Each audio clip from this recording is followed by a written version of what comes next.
കടിക്കാതിരിക്കാൻ ഇനി തെരുവ് നായ്ക്കളോട് പറഞ്ഞു നോക്കാം.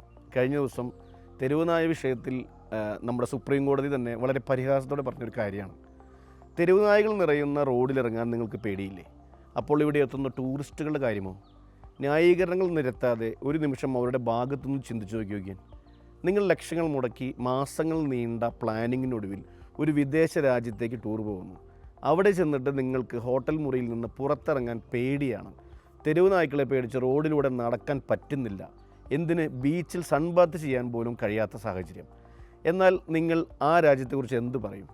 ഡോൺ ഗോ ദെയർ എന്നല്ലേ? ദൗർഭാഗ്യവശാൽ ഇന്ന് കേരളത്തെക്കുറിച്ച് ചില വിദേശ സഞ്ചാരികളെങ്കിലും ഇങ്ങനെ പറയാൻ തുടങ്ങിയിരിക്കുന്നു. നമ്മൾ നിസ്സാരമായി കാണുന്ന തെരുവ് നായ ശല്യം വലിയൊരു വിപത്തായി മാറിയിരിക്കുന്നു. ഗോഡ്സ് ഓൺ കൺട്രി എന്നത് മാറി ഡോഗ്സ് ഓൺ കൺട്രി എന്ന ചീത്തപ്പേരിലേക്ക് നമ്മുടെ നാട് മാറിക്കൊണ്ടിരിക്കുകയാണ്. അടുത്തിടെ ഉണ്ടായിരുന്ന വാർത്തകൾ മാത്രം മതി നമ്മുടെ ഉറക്കം കെടുത്താനായിട്ട്. ടൂറിസം മേഖലയെ, നമ്മുടെ സമ്പദ് വ്യവസ്ഥയുടെ നട്ടെല്ലിനെ തെരുവുനായ ഭീഷണി എങ്ങനെ തകർക്കുന്നത്? ഇതൊരു ചെറിയ വിഷയമല്ല, ഗൗരവമായ വലിയ ചർച്ച ചെയ്യേണ്ട ഒരു വിഷയം തന്നെയാണ്. ഏറ്റവും പ്രധാനപ്പെട്ടത് കോവളത്തു നിന്നുള്ള വാർത്തയാണ്. ലോക ടൂറിസം ഭൂപടത്തിൽ കേരളത്തിൻ്റെ വിലാസമാണ് കോവളം. അവിടെ വെച്ചാണ് ഒരു റഷ്യൻ വനിതയ്ക്ക് തെരുവ് നായയുടെ കടിയേൽക്കുന്നത്. നമ്മുടെ തലസ്ഥാനമായ തിരുവനന്തപുരത്തേക്ക് വരാം. നഗരത്തിലെ ഏറ്റവും തിരക്കേറിയ, സുരക്ഷിതമെന്ന് നമ്മൾ കരുതുന്ന മ്യൂസിയം വളപ്പിൽ പ്രഭാത സവാരിക്കിറങ്ങിയ 4 പേരെയാണ് ഒരൊറ്റ ദിവസം തെരുവ് നായ്ക്കൾ ആക്രമിച്ചത്. മൂന്നാറിലും സ്ഥിതി വ്യത്യാസമല്ല. തേയിലത്തോട്ടങ്ങളുടെ ഭംഗി ആസ്വദിക്കാൻ എത്തിയ വിനോദസഞ്ചാരികൾ ഉൾപ്പെടെ 20 പേർക്ക് തെരുവ് നായയുടെ കടിയേറ്റത് വലിയ വാർത്തയായിരുന്നു. തെരുവ് നായ്ക്കളെ കടിയേൽക്കുന്ന സംഭവങ്ങൾ ഇന്ന് ഒറ്റപ്പെട്ടതല്ല. ദിവസേന കേരളത്തിൻ്റെ നിരവധി പേർ തെരുവ് നായയുടെ ആക്രമണത്തിന് ഇരയാകുന്നുണ്ട്. ഇതിൽ ടൂറിസ്റ്റുകളും ഉൾപ്പെടുന്നു. നമ്മൾ വിചാരിക്കുന്നത് ഇത് വല്ലപ്പോഴും സംഭവിക്കുന്ന കാര്യമാണെന്നാണ്. എന്നാൽ കണക്കുകൾ അങ്ങനെയല്ല പറയുന്നത്. 2025 കണക്കുകൾ മാത്രം എടുത്തു നോക്കാം. ജനുവരി മുതൽ മെയ് വരെയുള്ള വെറും 5 മാസത്തിനുള്ളിൽ കേരളത്തിൽ തെരുവ് നായകളെ കടിയേറ്റത് 1,60,000 ആൾക്കാർക്കാണ്. ഇതിൽ മരണപ്പെട്ടവരുടെ എണ്ണം കൂടി കേൾക്കുമ്പോഴാണ് ഭയം തോന്നുക. പേയ് വിഷബാധയേറ്റും നായയുടെ ആക്രമണത്തിലും മരിച്ചവർ നിരവധിയാണ്. കടിയേറ്റവരിൽ പലരും വാക്സിൻ എടുത്തിട്ടും മരിച്ചു എന്ന റിപ്പോർട്ടുകൾ ജനങ്ങളിൽ വലിയ ആശങ്ക ഉണ്ടാക്കിയിട്ടുണ്ട്. ഇത് ടൂറിസ്റ്റുകളെയും ഭയപ്പെടുത്തുന്നുണ്ട്.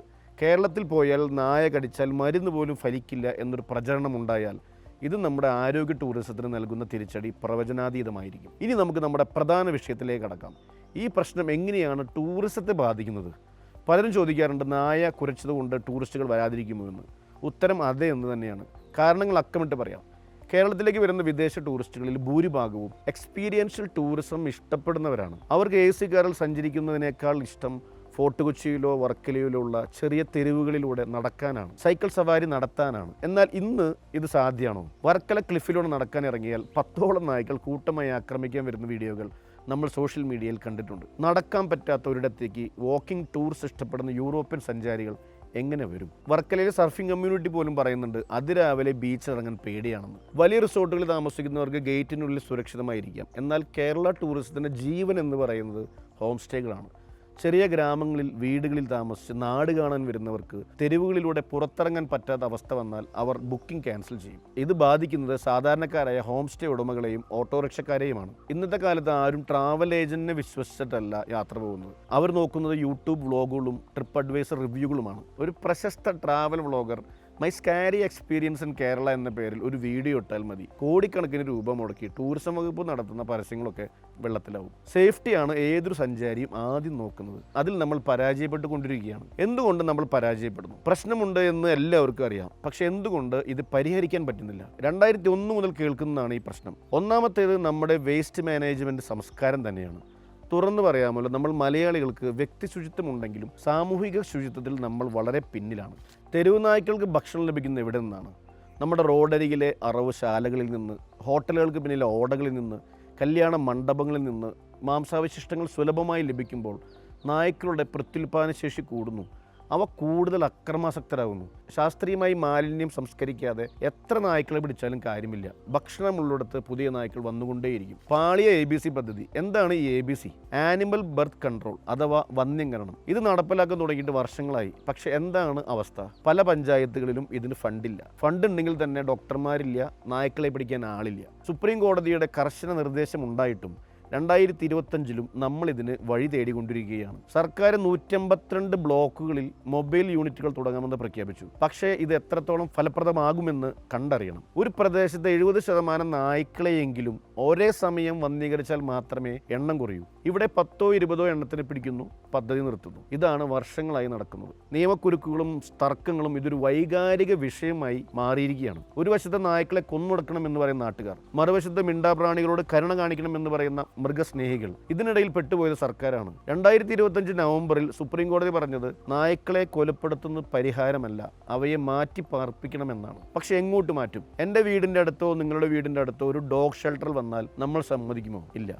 അവിടെയാണ് പ്രായോഗിക പ്രശ്നം. നായ്ക്കളെ പാർപ്പിക്കാൻ സ്ഥലമില്ല, കൊലപ്പെടുത്താൻ നിയമം അനുവദിക്കുന്നില്ല. പ്രശ്നങ്ങൾ മാത്രം പറഞ്ഞിട്ട് കാര്യവുമില്ല, പരിഹാരമാണ് വേണ്ടത്. ലോകത്ത് തെരുവ് നായ്ക്കൾ ഇല്ലാത്ത രാജ്യങ്ങളുണ്ട്. നെതർലൻഡ്സ് ഒക്കെ ഒരു ഉദാഹരണം മാത്രമാണ്. നമുക്ക് എന്തൊക്കെ ചെയ്യാൻ പറ്റും? ആദ്യം ചെയ്യേണ്ടത് പ്രധാന ടൂറിസ്റ്റ് കേന്ദ്രങ്ങളെങ്കിലും സീറോ സ്ട്രേ ഡോഗ് സോൺസായി പ്രഖ്യാപിക്കൂ എന്നാണ്. ഇവിടെയുള്ള നായ്ക്കളെ മുഴുവൻ പിടികൂടി സർക്കാർ ചെലവിൽ നിർമ്മിക്കുന്ന വൻകിട ഷെൽട്ടറുകളിലേക്ക് മാറ്റണം. ടൂറിസം സെസ്സിൽ നിന്ന് ഇതിനുള്ള പണം കണ്ടെത്തണം. തെരുവിൽ വേസ്റ്റ് ഇടുന്നവർക്കെതിരെ കർശന നടപടി വേണം, പ്രത്യേകിച്ച് അറവുശാലകൾക്കെതിരെ. അവർക്ക് ലൈസൻസ് കൊടുക്കുമ്പോൾ തന്നെ വേസ്റ്റ് സംസ്കരണ സംവിധാനം ഉണ്ടെന്ന് ഉറപ്പാക്കണം. ഓരോ പഞ്ചായത്തും അവരുടെ പരിധിയിലുള്ള നായ്ക്കളെ സംരക്ഷിക്കാൻ ഒരിടം കണ്ടെത്തണം. അവിടെ അവയ്ക്ക് ഭക്ഷണവും വാക്സിനും നൽകാം.